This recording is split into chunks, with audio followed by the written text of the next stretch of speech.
this is a Trial by Stone.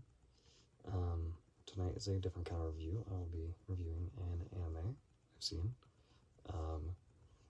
This this anime is Devilman Crybaby. This was based on a manga, which was turned into an 80s, late 80s, early 90s anime, then an OVA, I think, or had a bunch of OVAs. But I'll be reviewing the 2018 Netflix Devilman Crybaby, which was directed by Masaki Yuasa. Yep. And I'm just gonna say the name of this anime again because I know I speak really fast and I know that I say this title. Devilman Crybaby. Yeah. Devilman Crybaby. Yep. So I've never reviewed an anime on the channel before, but I do watch a lot of anime. This is actually one of my first I watched it not soon after it came out, back in 2018. And what an experience to have. First experience. I really don't remember a whole lot from that first watch. I just remember I didn't love it, but I kind of told myself I did. And it kind of always stuck with me. And yeah, so let's get into it. So this follows two friends by the names of Ryo and Akira Fuda, and they've known each other for years since they were kids, and they just kind of grew apart. We follow Akira as he starts high school. He's on a track team. He doesn't really have any friends. He's good friends though, or at least has been kind of in with this family of this girl named Miki Makimura, and he kind of has a thing for her, but he is a crybaby. He cries a lot, and people kind of consider him a loser and kind of put him down, and he essentially and then Ryo shows back up in his life, and he tells him that devils exist. He explains where he's been. He's been off adventuring, basically, in the jungle, and he informs him that devils are a real thing and that they exist. So they go to this, and this is spoilers for the first episode, but they go to this club party, where everyone just kind of, well, first Ryo starts just absolutely murdering the fuck out of people, and then it turns into this absolute bloodbath. He calls upon the demon spirit of Amon to possess Akira, and then Akira becomes Devilman, who is a devil with a human heart, which means that he is still a human, but he has the body of a devil, but he can still feel, and nothing about him has really changed, So, and then the series goes on from there. This is a 10-episode series. So when I first watched this, back probably around 2019, I bet, I did not like it. Not really. I didn't really like the first 5-ish episodes, and I did like the first 5-ish episodes. I didn't like the latter half, and I especially hated the ending. I thought the ending was awful. I really didn't understand it, but now, in my 20s, and having seen a lot more anime, I liked it significantly more this time, specifically the animation by Science Saru. I'm currently watching Dan to Dan, which is airing right now. Season 2 is, at least. It's very good. It's very, very good. And they actually had one of my favorite episodes in Star Wars Visions called 2B1, which a lot of people diss on that episode, but I love it. I think the Astro Boy inspiration and just the animation, and it's just fantastic. And the score on that episode is great, and the final lightsaber fight is just, I fucking love it. So yeah, this show was a weird one. It's very biblical, and it came to the conclusion by the end of it that I think it's heavily inspired by Neon Genesis Evangelion. Specifically, the final shot really that like took the Neon Genesis bell. It ticked it pretty hard, because I mean, if you know Evangelion, you know what I'm talking about. I'm gonna try not to spoil anything past the first episode, but yeah, this one's kind of hard to talk about. I'm not sure, like, I don't know. Again, very rambling. I had planned on making a review for this since we started watching it. I've been watching it with my brother, and then by the time we finished it, I was like, I don't know if I want to, but I was like, no, fuck it, I'm forcing myself. I'm gonna do it because I want to continue making videos, and I like doing it, and I think I just gotta keep pushing. So yeah, this is a weird one. It's not weird. This is very good. I like this series quite a bit. I liked it a lot more this time. I think the central plot of Rio and Akira, of their friendship, and how it's challenged throughout the series is very intriguing, and I think it moves the story forward at an exciting pace, and specifically the action scenes, I think, are very well animated and choreographed. I think Akira is a very interesting protagonist. He's got some mystery to him, specifically for the fact of like why he cries, and yeah, and I think that's what kind of did it for me at the final bit. They reveal why he cries, and I'll spoil it, but Miki Makimura ends up revealing, after everyone turns on the devils. It's this great scene where the world has become this post-apocalypse, and which is just wild, but the world becomes a post-apocalypse, and then she ends up writing in an email, basically, that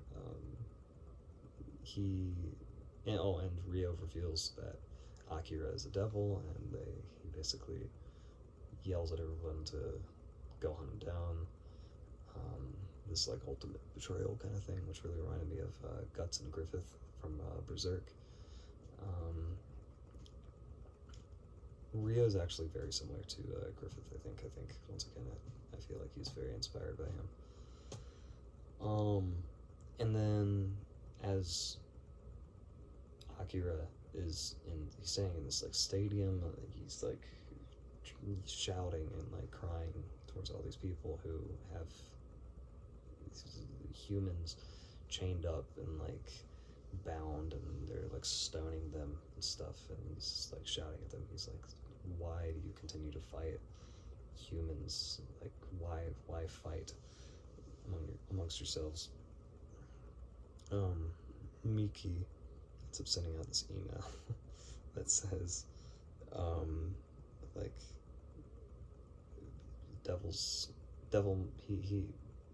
Akira declared himself a devil man, and I believe him. And she said that she believes him because he hasn't changed, and if you're a devil man, your heart will remain the same. And she knows this because he cries for other people. He won't cry for himself, but he cries for other people.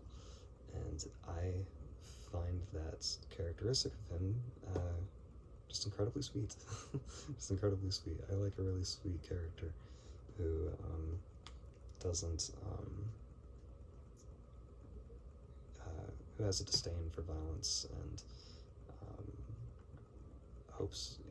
I like those compassionate, empathetic characters who just wish for who are naive and hopeful, but ultimately just want peace, you know?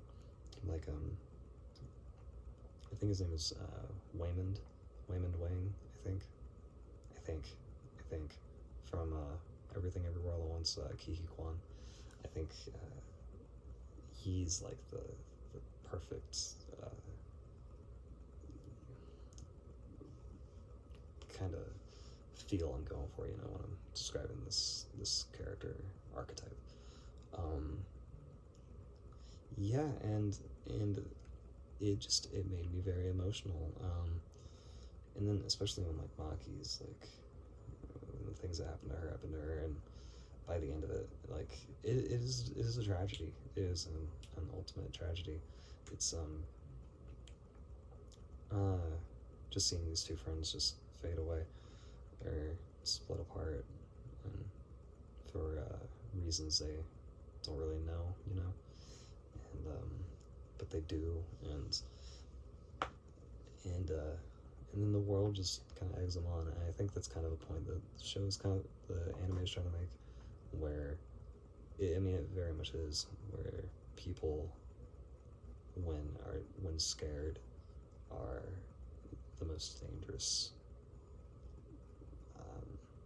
When people are scared, they're the most dangerous, you know, and it's kind of that's what killed everything in the end, and it was stirred by Rio, but I think the show is trying to get at that point. I think it's trying to talk about that some, you know, and I think it's doing a pretty good job. I'm having a hard time remembering what I was trying to say. Once again, very informal, rambly, unedited reviews, so eventually they will be edited.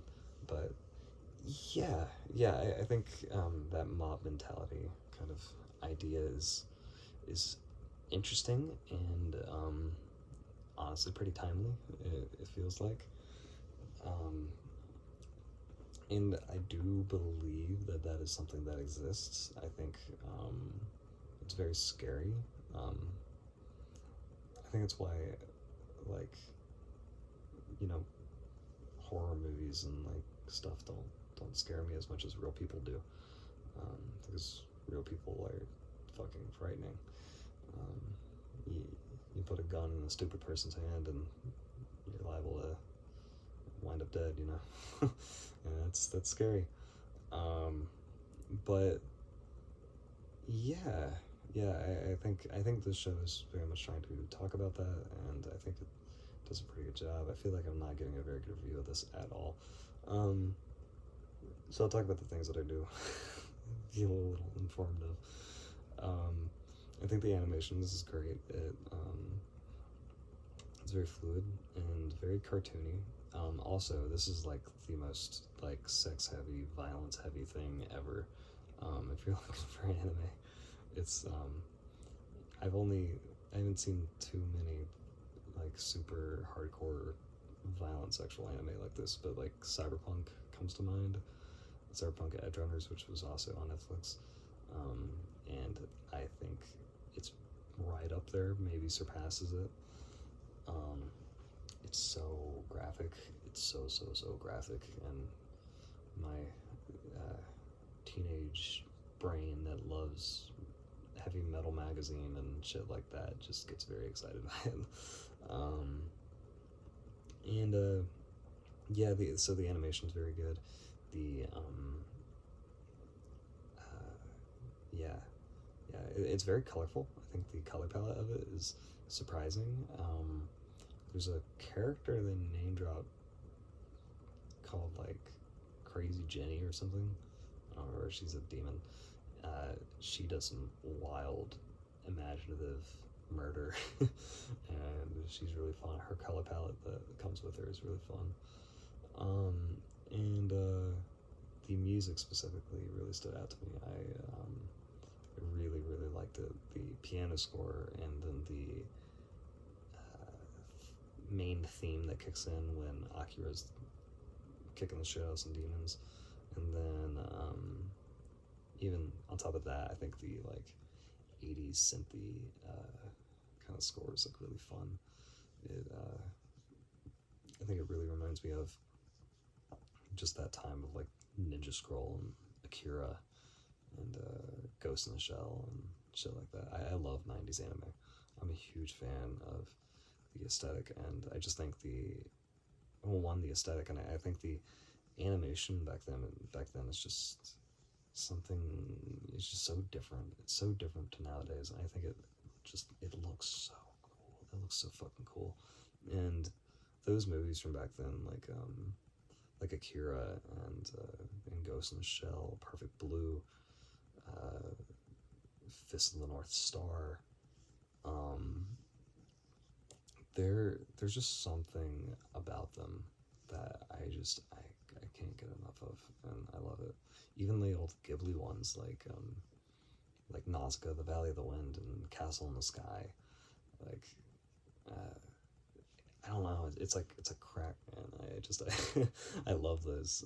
The look and the feel of those anime, and it's just great. And I feel like this was. I pointed out to my brother very early on. I was like, I think you have to understand like the tone of this, because this is a very weird tone. Considered like I feel like this anime has a very different tone than you would expect it to. It's very operatic and very dramatic, even by anime standards. And I think it feels very much like it's going for that old school like OVA kind of vibe. Like I feel like it's trying to touch into that vibe while also being this apocalyptic, like operatic kind of thing, you know, that has something to say about mob mentality and discrimination and prejudice. And I think it's a special one, and it's definitely worth watching if you haven't seen before. Again, I should warn you, it is very very violent and sexually graphic. But if you can get past that, it is very well worth the ride it will take you on. It's also very has a lot of religious, allegorical images and kind of texts. It even like talks about like revelations, and there's a character in the end that looks like a biblical angel. They actually remind me of one of the angels from Neon Genesis Evangelion, the end of Evangelion, which, like I said, I think one of the final shots in this also is very similar to that. And it's just a really cool kind of special anime, and I do have a hard time talking about it. Granted, I have a hard time talking about anime in general. And two, I've just finished this like 20 minutes ago, and I did take a big break in between episodes 5 and 6, and but overall, I quite enjoy this. I would probably give it a 4 out of 5 on the Letterboxd rating system, but it's quite good and very well worth watching, and I definitely recommend it to anyone and everyone. But yeah, so this is my thoughts on Devilman Crybaby. As always, I would like you to go watch it, form your own opinions, you know. And yeah, this is a trial by stone, and I will see you next.